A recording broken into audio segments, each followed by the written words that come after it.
incredible show. It is so very exciting today.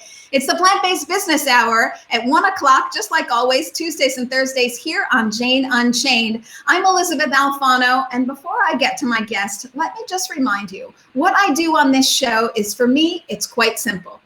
If we want a safe and secure future, we need a safe and secure food supply, and to have that, it's plant-based foods. In particular today, we're going to talk about the benefits for us individually, but also for our public health to have a whole foods plant-based diet. I have none other than Brooklyn Bureau President Eric Adams with me here today. Such an enormous thrill from New York City. Eric, thanks for being with me. Thank you. Thank you so much for having me and for what you are doing to really spread health across this entire country, if not globe.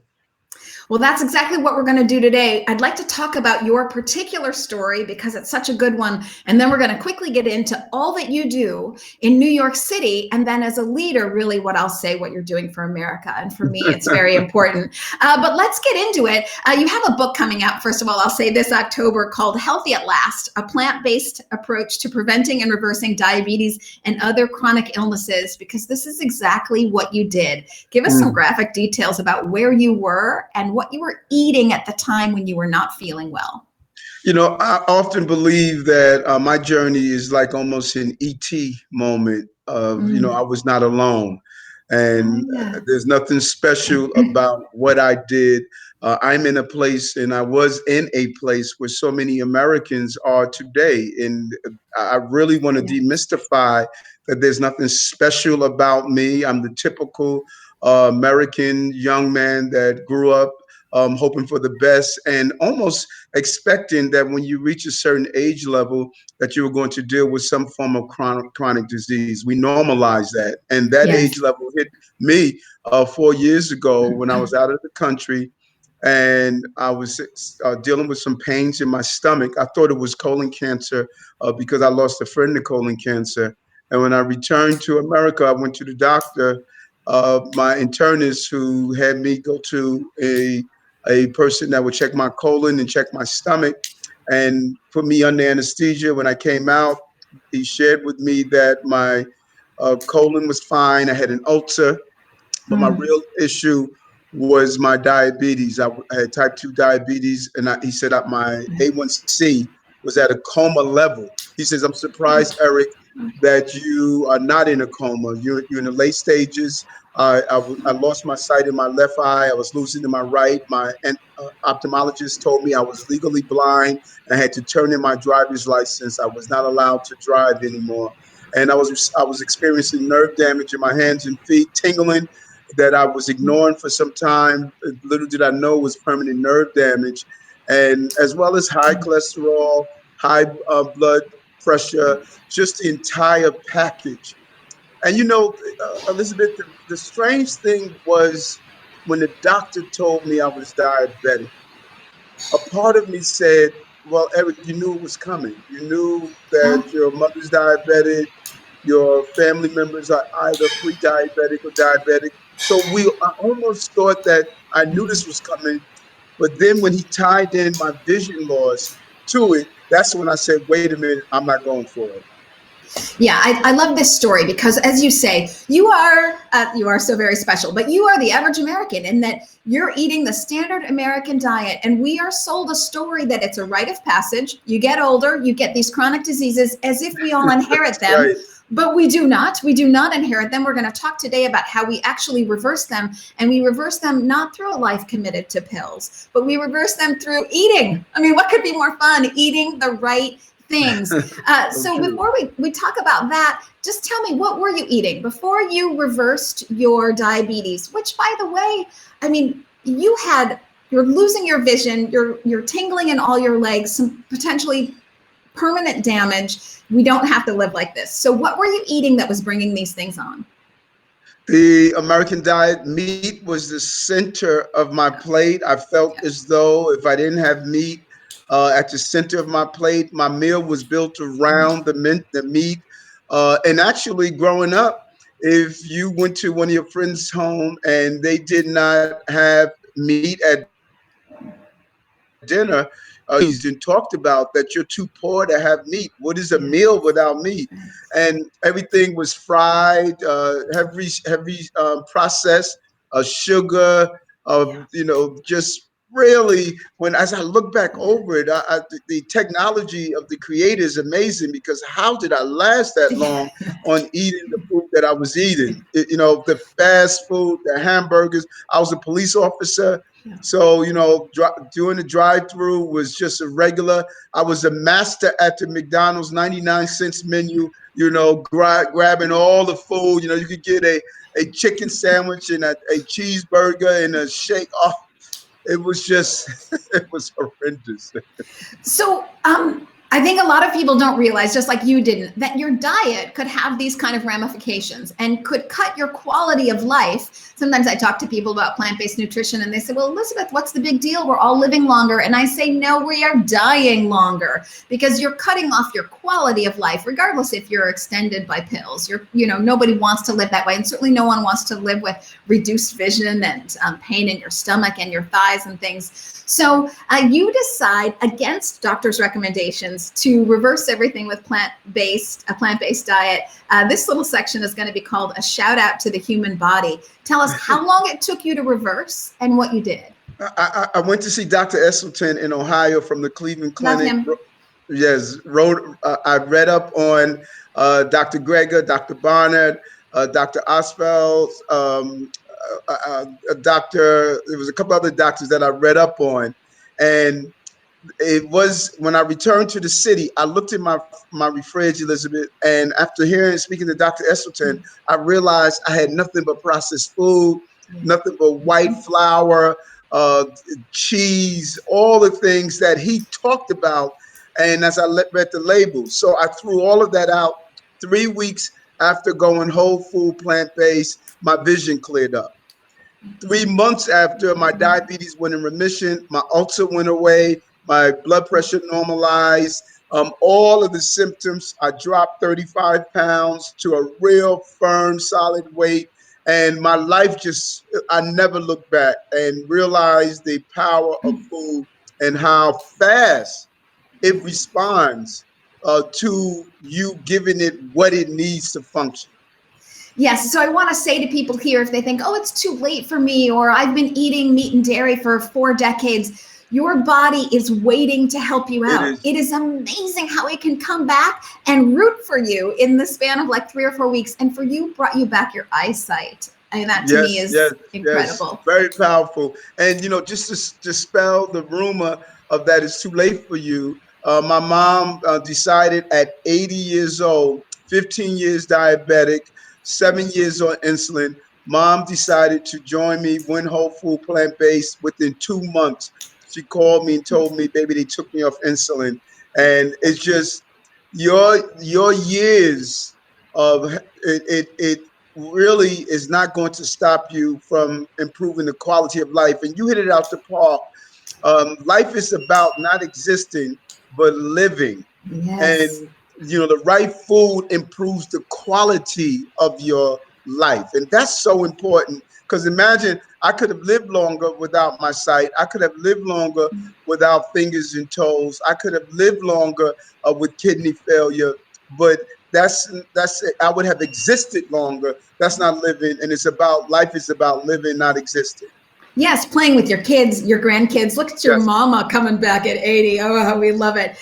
Okay, well, we want to get into the policies that you've instituted, of course, in New York, and shown your leadership there, for which I'm grateful, as we all are. But before we get to that, just tell me, when you told your regular doctor, not Dr. Esselstyn, but when you said to your regular doctor, hey, I'm not going to do pills, I'm going to go plant-based, what did they say? Well, actually, I went back for my 3-month checkup, because every 3 months they check your A1C. And when I went back, he checked it and he was like, wow. So the metformin and the insulin was working. And I gave him back the metformin and the insulin. And I said, I never took it. I went to a whole food plant-based diet. He said, a whole food, what? And I explained it to him. And what happened over the years of his practice, he has called me up to speak to his patients. He'll tell his patient, and he really converted how he looked at food also. and he would have me talk to his patients about reversing their diseases. It's so wonderful. I'll give a shout out here to the Physicians Committee for Responsible Medicine. I'm a Food for Life instructor with them, and I know that you've worked with them as well. They're a wonderful organization. It reminds me that many doctors do not get nutritional information in medical school, so you really want to align yourself and advocate for yourself with a doctor who understands the vision, because just because they're a doctor doesn't necessarily mean that they have nutrition under their belt. So remember, when you fight for your own health, you must advocate for yourself, and Physicians Committee is a great resource if needed. Okay, so you turn your life around in a matter of weeks to several short months, and then because of your position, you use your voice and you use your power for others. Not always the case with politicians. So let's talk about what you have done, the pilot programs that you put in place, and then how now they're full blown out programs. Meatless Mondays, take us through just how many schools. I think it's like 1,700 now have Meatless Mondays in New York. Yes, one of the largest school systems in the country, the New York City Department of Education. It is where we feed over 960,000 children a day. Just think about that number. And for some of them, it's their only meal potentially, as I understand it. Is that accurate? Oh no, I don't have him. Meals at home. Then they go into school and don't have healthy meals.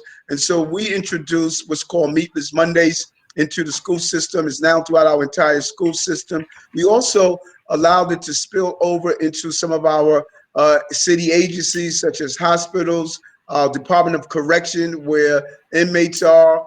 We want everyone to really start understanding that you don't have to have meat in your life, particularly every day, and allow people to wean off, learn different meals, learn how to eat a more healthy lifestyle. And we have been extremely successful with it. We want to continue to expand. We would like to go from Meatless Monday to Meatless Monday through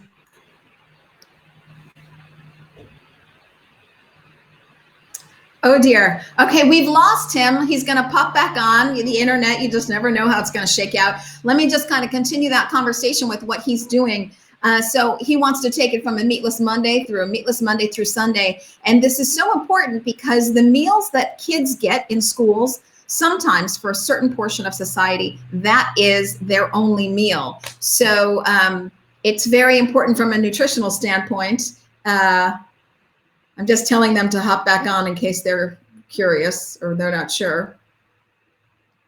So that's very important from a public health standpoint and public policy standpoint, because for some people, it really is their only meal of the day. And if they're not getting the right nutrients, of course, how can they function? And then in turn, how can they contribute to society? So I am going to not lose faith and think that they are coming back, and here they are. I'm putting you right back in the show. So the internet is tricky, but here he comes. Eric, thanks for being back with us. So I was filling in people while you were on vacation, that, for some people, for some kids, that's the only meal that they get all day. Yes. And so that's got to be a nutritious meal. It can't be junk food that's giving you diabetes, cancer, et cetera. It can't be processed meats, which we know are carcinogens. It's got to be a good meal. And think about that, because what you're saying is so important. When people are normally have encounters with city agencies, the Department of Child Protective Services, Department of Correction, hospitals, schools, homeless services, they're normally at the desperation part of their lives. And if we're feeding them food that feeds the crises and the chronic diseases, we're not helping them, we're hurting them. And so at that level of desperation, like I was with my chronic disease, it allowed me to find a different pathway. So while these people are at this state, we should be giving them a different pathway, how to turn around their life and their lives and their health. Yes, absolutely. And as well, we lead by example. That's sort of one of the definitions of a leader. So if our state agencies aren't putting a good foot forward and everything is, I just exaggerate here, let's say Twinkies and Cheetos, not that that's what you were doing before, but, if you're not giving them solid food, then, where can we go from there, really? So, well said. So you have Meatless Mondays, and you're instituting that not just in schools, but also in hospitals and prisons. And hopefully, we're going to go Meatless Monday to Meatless Monday through Sunday, as you say. And I'm hoping that it goes not just from New York City, but across the United States. Do you have any indication if other states are taking note? Yes, I do. And I think they're really taking notes on our Bellevue project. We have a project at Bellevue Hospital that we partnered with an excellent doctor, Dr. McMacken. This partnership is the first of its kind that we know of in America, where we are having a lifestyle medicine clinic. We have several hundred people who signed up, several hundred that are on a waiting list. And we spoke at a conference, the American College of Lifestyle Medicine in Orlando, Florida, where we had about 1,500 healthcare professionals who are looking to duplicate this project in their municipalities. And so, where the message is clear, and we think it's going to continue to expand, we're in talks now to get all of our public hospitals in the city to embrace this concept. So we're in a good place that I think there's a cosmic shift that is taking place in the healthcare arena. Yeah, it's about time because, and we're going to get to this in a second, it's extremely expensive to be sick. And so when you look at public funding, there's a lot of money that's wasted and left on the table that we could recoup for other things that we need in the city, and we needn't be spending it on public health that we could clearly fix with food. So, we talked about leading by example, and you think, oh my gosh, if someone's going to have a healthy meal, it's got to be a hospital. But of course, that was not always the case. Did you find any resistance in the hospitals filled with doctors that maybe there should be better food? Yes, we do. And I don't believe it's because health professionals are bad people. They have good hearts. They want to save lives. It's unfortunate that we have a medical system that is built on sick care and not health care. We treat symptoms and not underlying causes, and we have to turn that around. We have partnered with one of our educational institution, Downstate Hospital, to push this agenda. But there's a lot of reluctancy. But I think COVID-19 is really forcing people to look at this term that we're calling pre-existing condition. Those are chronic diseases. We're spending 80 cents on a dollar for chronic diseases in this country, where over 30 million Americans are diabetic, 84 million are pre-diabetic. We're just in a bad state, and know what? It's not sustainable. We are forced to change our directions on how we're dealing with healthcare and make sure that it's wellness and not illness. Absolutely. We need to go to the source of the problem and fix that, and not just keep treating the byproduct of being sick. I don't know if you have this number or even a general number, but what kind of cost savings would you be looking at from a public health standpoint if we are able to, as you are doing, turn the Titanic towards a plant-based nutrition system? The numbers are astronomical. I'm not sure, but if you just do a quick evaluation of, like I stated, we're spending 80 cents on a dollar on chronic diseases. And so when you look at our overall healthcare budget in the billions of dollars, clearly, if you do a more preventable program, you're going to take away, even if we cut our healthcare bills down to 50 cents on the dollar or 40 cents on the dollar, the savings are astronomical. And we have yet to even move in the direction to do so. And so our goal is to show the cost savings that are involved. I love that. And I'll say, even on a personal level, remind everyone, it is indeed very expensive to be sick. A lifetime of pills is lots of money, folks. Whereas rice and beans, things that cultures have been living on for ages, have fiber, have protein, and are so very inexpensive. So every once in a while, someone will say to me, oh, but a really healthy meal is an expensive meal. Doesn't have to be. Very tasty tacos. You can get your salsa, your spicy stuff in there. And it's just avocado and beans and rice, and so very good for you and not that expensive. Okay, please. That's so important what you just stated, because food must look good, be good, but it must also taste good. Yes. And I think plant-based meals have been mystified, and we must demystify them. We must show people that this elaborate term it's not that you're walking around with dry grass or dry kale in your pocket.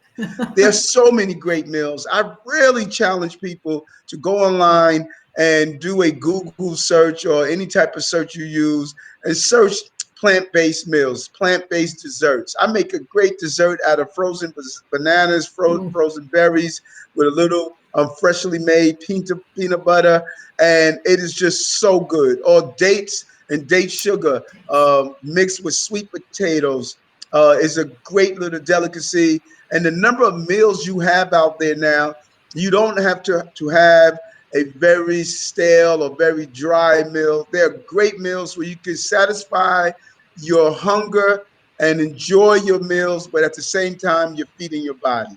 Absolutely. I'll throw out my website, ElysabethAlfano.com, if you want some great recipes. But clearly, we're all going to Eric's house for dinner. I think we've got that nailed.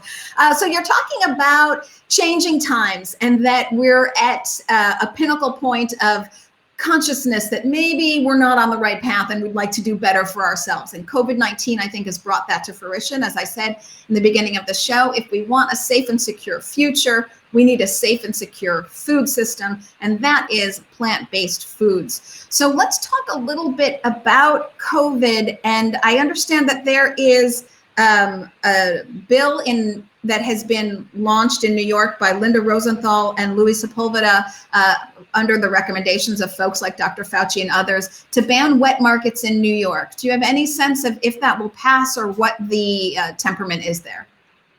It's a good initiative. It's a challenging initiative because of the religious connotations towards it. We have a very large Orthodox community. We have a large Muslim community that deal with halal food. And so our goal is to show them how to look at plant-based, to also have your religious observance without having to depend on wet markets. We know what wet markets are doing across the entire globe.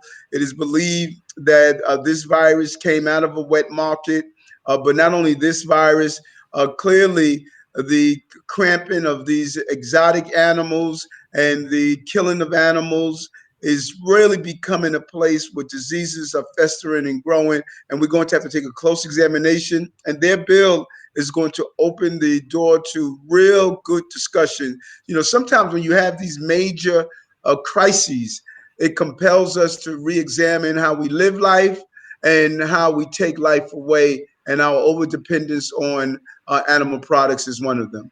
That is so well said, and thank you for saying that. I'd like to just underscore, I don't think people are asking anyone to not be religious or to not have their culture. They're just saying, as this is a public health issue, we need to act accordingly. And when you think that there are 70 to 80 billion land animals, I'm not talking about fish, just land animals that are killed a year for 7 billion people, that means that 90% of the planet is not social distancing. The only ones social distancing are people. That's only 10% of the planet. And we have forced them through factory farms, et cetera, to not social distance through wet markets. So if 90% of the planet isn't social distancing, we are in for a long bout of pandemics, in my opinion. That has not been said scientifically, but I don't see a way out of pandemic season if we don't give the animals some breathing room. So there are lots of public health reasons to address this, and we'll be following here on Jane Unchained to see what happens with that bill in New York City. And I'm grateful to those senators and grateful to you for talking about it.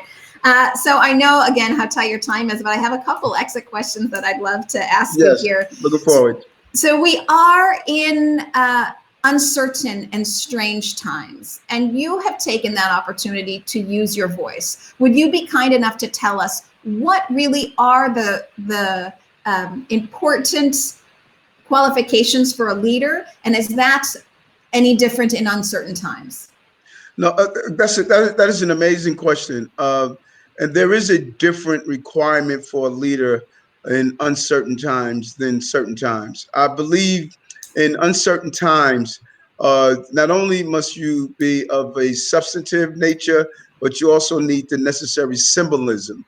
When you are fighting the battles that are in front of us, you must lead your troops into battles. A good general would not send his or her troops into battles and ask how was the war, they will be leading them in. And that is leadership is important. Leadership is important around in many areas. As we talk about health, one of the areas. It's a challenging conversation, but we must be aggressive enough to turn around the healthcare crisis that we're facing. What do we do to our planet? Not only is our eating habits and the way we grow and produce food is actually hurting our mothers, but it's hurting Mother Nature. And these are these issues that are really going to impact what are we going to become as a planet? And how do we live among each other in the diverse environments that we're in to ensure that we properly manage our assets and have a fair and equitable distribution of its resources. Right now, we're not doing that. And that is the type of leadership that we need in our cities across America. The national leadership across the globe has failed.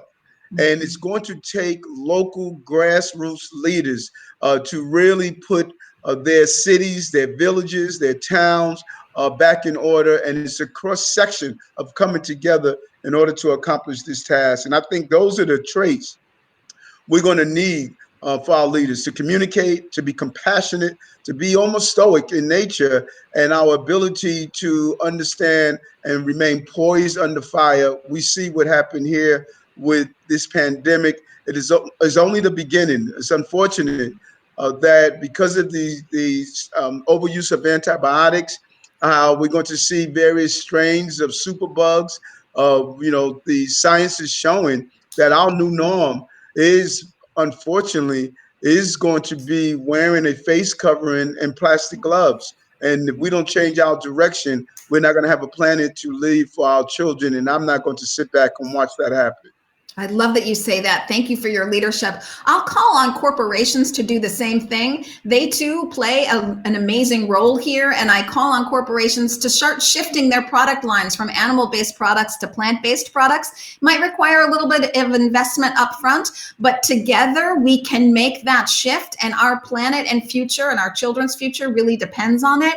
And I won't stop there. I'll say that every individual has a voice. So don't wait for politicians and other people to figure it out, folks. You vote 3 times a day every time you use your dollars to buy plant-based food. And then when you couple that with your voice and you say to your leaders that you want change, you're going to really see things move. When you put your values behind your dollars, you're really going to see things change. So I'm so grateful for that. I'm told that I have 3 more minutes with you, so I'm going to use them all. I'm wondering, of course, you're probably going to say a plant-based world, but beyond going plant-based, do you have any predictions for the future? I think we're at a very unique place. Just as I thought I was buried with diabetes, just to find out I was planted to give a harvest that other people will be able to feed off of and benefit from. I think so too is COVID-19. We feel as though we're planted with the number of people we lost, the trauma, the experience of going through such a horrific physical depletion of your body, but also the emotional depletion as well. But I think we're planted. I think we're going to come out of this virus, this pandemic, in a different place. A greater appreciation for our neighbors, a greater appreciation for the normalcy of being able to walk down the block and use transportation. But also, I think it's a great time that we could reintroduce ourselves to someone we've been around, but we've lost focus on, and that is ourselves. Here's an opportunity to learn about ourselves, how our body operates, why what we eat is important, why meditation is important, why we should really show displays of humanity and be polite and kind. And so I think this is a learning and teaching moment for all of us. And I don't see only despair in front of us. I think the future is going to hold this cosmic shift, that we're going to realign ourselves and find our purpose, just as we did in September 11. Many people re-examine themselves. And so this is not terrorism, but it's still terror. And we need to make sure that people can come out of this as whole as possible. Yes, I hope that we all look at this as an opportunity to connect back to ourselves. What a great silver lining that potentially could be if we all do that. My final question for you is, if you are having a bad day, and some people have had many of them lately, is there a phrase that you say to yourself to get yourself back in the game? I like to say nose to the grindstone, eyes to the sky. I just use one term, believe. Just Ah, believe. that is so awesome. Eric Adams, thank you for being with me. Thank you for being on the Plant-Based Business Hour. More than anything, thank you for leading and for bringing plant-based nutrition to New York and hopefully soon to America. Your book, Healthy at Last, A Plant-Based Approach to Preventing and Reversing Diabetes and Chronic Illnesses, is out in October if all goes well. And hopefully you'll be back on the Plant-Based Business Hour. Thank you. I Appreciate you. really appreciate it. Bye. Take Thanks, care. everybody. Goodbye, everybody.